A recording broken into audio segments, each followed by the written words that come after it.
Assalamualaikum warahmatullahi wabarakatuh. Di sini saya akan sedikit menjelaskan materi terkait dengan tugas 2.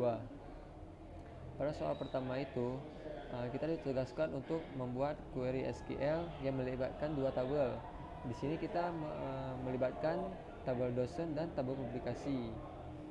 Di mana tabel dosennya itu adalah NIP, nama, dan publikasinya itu lokasi dan NIP dari lokasinya tersebut, sehingga outputnya seperti berikut.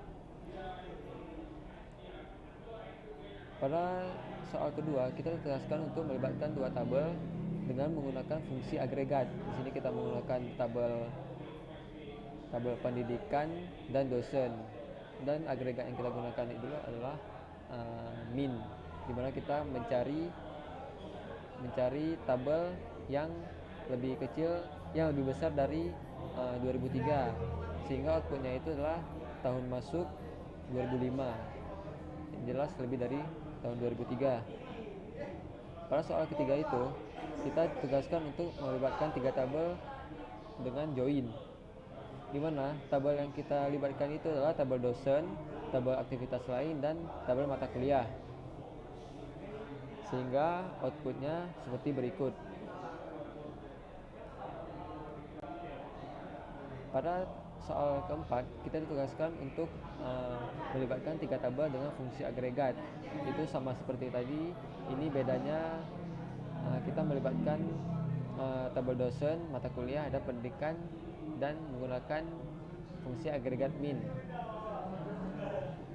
sehingga outputnya seperti berikut. Pada soal kelima, kita ditugaskan untuk membuat tabel yang tabelnya itu melibatkan tabel dosen dan pendidikan, yang isinya NIP, nama univ, kota, jenjang. Di sini kita membuat tabel yang namanya itu riwayat pendidikan dosen, yang isinya NIP dari tabel dosen, nama, dan nama univ dari tabel pendidikan, kota, jenjang. Sehingga untuk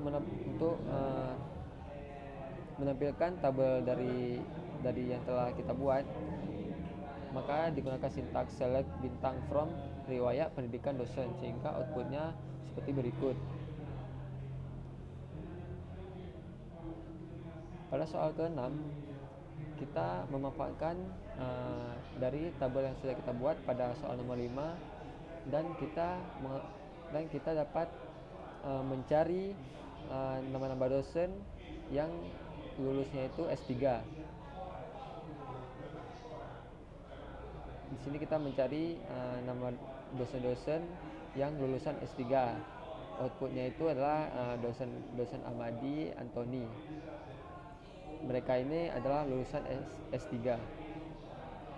Pada soal nomor 7, kita ditugaskan untuk mengambilkan nama dosen yang mengajar mata kuliah paling banyak pada setiap semesternya. Jadi kita menggunakan fungsi agregat max dari mata kuliah, sehingga outputnya itu dia menampilkan nama dosen yang mengajar paling banyak di setiap semesternya. Lalu soal nomor 8, kita ditugaskan untuk mengembalikan nama dosen dan jumlah publikasinya pada setiap tahunnya, di mana jumlah publikasi itu kurang dari 2 setiap tahunnya. Sehingga kita memilih nama dosen dan jumlah publikasi. Kita membuat tabel seperti tabel nama dosen dan jumlah publikasi, di mana publikasinya itu kurang dari 2, yaitu sebagai berikut. Jumlah publikasinya 1 semua, jadi semua nama dosennya tercantum.